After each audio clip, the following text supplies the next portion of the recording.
উৰিয়ামঘাটৰ উচ্ছেদিতৰ অধিকাংশৰে মাটি আছে লাহৰীঘাটত। অধিক মাটিৰ লোভতে উৰিয়ামঘাটৰ বনভূমি বেদখল কৰিছিল উচ্ছেদিতই।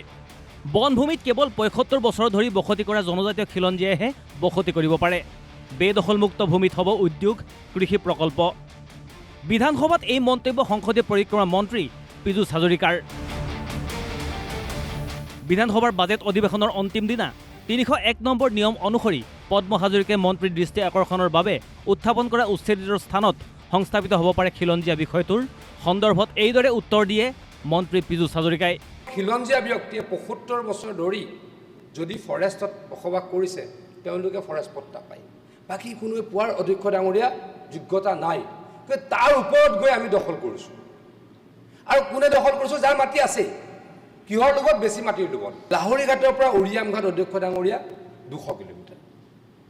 অধ্যক্ষ ডাঙৰীয়া মই ডেফিনেটলি কম, মই 100% কম, এখন মোৰ জিলা লাহৰীঘাটৰ বেলেগ জেগাত নিশ্চয়কৈ এই মানুহখিনি প্ৰতিস্থাপিত হ'ব পাৰিলে।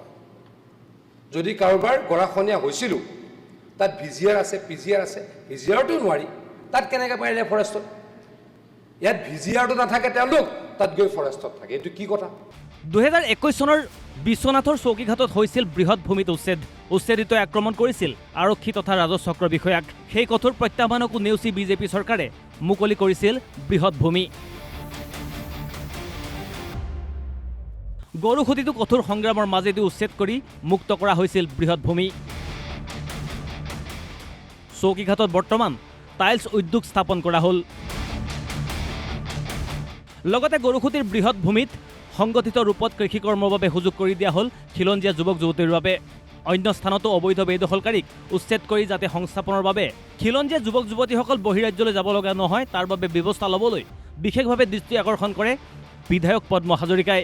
যে বহিৰাজ্যত থকা আমাৰ লাখ লাখ যুৱক যুৱতীক আমি যদি উচ্ছেদ অভিযানৰ জৰিয়তে এই মাটি উলিয়াই আৰু এগ্ৰিকালচাৰ ডিপাৰ্টমেণ্টো এক পৰিকল্পনা গ্ৰহণ কৰি কৃষি কৰ্মৰ জৰিয়তে উৎপাদনমুখী যাত্ৰাটো আমি যদি আগুৱাই লৈ যাব পাৰোঁ আৰু উদ্যোগীকৰণত যেনেকৈ চকীঘাটত আজি ১০০০ বিঘা মাটিত উদ্যোগৰ ব্যৱস্থা হৈছে, য'ত নিবনুৱা তাত ৩০০০ ওপৰ ল'ৰা ছোৱালীয়ে তাত সংস্থাপন পাবলৈ সক্ষম হ'ব। সিদিনা আমাৰ উদ্যোগ মন্ত্ৰী ডাঙৰীয়াও কৈছে যে মেগা ইণ্ডাষ্ট্ৰিয়েল পাৰ্ক হোৱাৰ লগে লগে কিমান ল'ৰা ছোৱালীয়ে তাত আচলতে কৰ্মসংস্থাপন পাবলৈ সক্ষম হ'ব। আৰু কৃষি কৰ্মৰ জৰিয়তে, ফাৰ্মিঙৰ জৰিয়তে স্বনিৰ্ভৰশীল হোৱাৰ এই যাত্ৰাটো যিহেতু আমাৰ চৰকাৰে আত্মনিৰ্ভৰশীল অসমৰ জৰিয়তে এক সপোন লৈ আগবাঢ়িছে, ইয়াক বাস্তৱত ৰূপায়িত কৰিবৰ কাৰণে মই অধ্যক্ষ ডাঙৰীয়া, মই চৰকাৰলৈ আহ্বান জনাইছোঁ। বিধায়কগৰাকীৰ প্ৰতি সঁহাৰি জনাই সদৰত মন্ত্ৰী পীযুষ হাজৰিকাৰ উত্তৰ। উৰিয়ামঘাটত বেদখল কৰা অধিকাংশই লাহৰীঘাট, ৰূপহীহাটৰ লোক। অধিক মাটিৰ লোভতে ২০০ কিলোমিটাৰ অতিক্ৰম কৰি বেদখল কৰিছিল সেই উচ্ছেদিতই। গৰাখহনীয়া মাথো এটা আছিল অজুহাত। লাহৰীঘাট, ৰূপহীহাটতে আছে তেওঁলোকৰ অজস্ৰ ভূমি। লাহৰীঘাটৰ পৰা উৰিয়ামঘাট অধ্যক্ষ ডাঙৰীয়া ২০০ কিলোমিটাৰ। অধ্যক্ষ ডাঙৰীয়া মই ডেফিনেটলি কম, মই 100% কম, এখন মোৰ জিলা লাহৰীঘাটৰ বেলেগ জেগাত নিশ্চয়কৈ এই মানুহখিনি প্ৰতিস্থাপিত হ'ব পাৰিলে। যদি কাৰোবাৰ গৰাখহনীয়া হৈছিলোঁ তাত ভিজিআৰ আছে, পিজিআৰ আছে। ভিজিআৰটো নোৱাৰি, তাত কেনেকৈ পাৰিলে ফৰেষ্টত?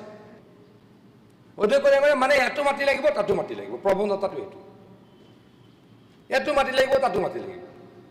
মই আকৌ কৈছোঁ অধ্যক্ষ ডাঙৰীয়া, লাহৰীঘাটৰ মানুহখিনি, ৰূপহীৰ মানুহখিনি মই সন্মান সহকাৰে কৈছোঁ, তেওঁলোকৰ যদি ক'ৰবাত গৰাখহনীয়া হৈছে তেওঁলোক আহি ক'ত থাকক, তাতেইতো মাটি আছে, তাতে মাটি নাই জানো? কিয় গৈ আপাৰ আছামৰ গোটেই ছ'চিয়েল চেঞ্জিংটো কৰিব লাগে? গতিকে সেইকাৰণে অধ্যক্ষ ডাঙৰীয়া আমি বনভূমিত বা ফৰেষ্টত যদি মানুহ থাকে তাৰ বিৰুদ্ধে ব্যৱস্থা ল'বলৈ বাধ্য হৈছোঁ। বেদখলৰ বিৰুদ্ধে চৰকাৰখন অধিক কঠোৰ হ'ব বুলি হুংকাৰী বিধানসভাত মন্ত্ৰীগৰাকীয়ে আৰু কয়। উচ্ছেদিত ভূমিত কৰ্মসংস্থাপনৰ বাবে পথ মুকলি কৰিব খিলঞ্জীয়া নিবনুৱাক। এতিয়াৰে পৰা বহিৰাজ্যলৈ যাব নালাগে অসমৰ খিলঞ্জীয়া যুৱক যুৱতী। কৰিব লাগিব সেইখিনি ইণ্ডাষ্ট্ৰীৰ কাৰণে বা কৃষি কৰ্মৰ কাৰণে, অন্য কামৰ কাৰণে আমি অধ্যক্ষ ডাঙৰীয়া গোটাই ৰাখিব লাগিব। ভিডিঅ' জাৰ্নেলিষ্ট শংকৰ দাসৰ সহযোগত গুৱাহাটীৰ পৰা মনোজ দুৱৰাৰ ৰিপৰ্ট, অসম লাইভ 24।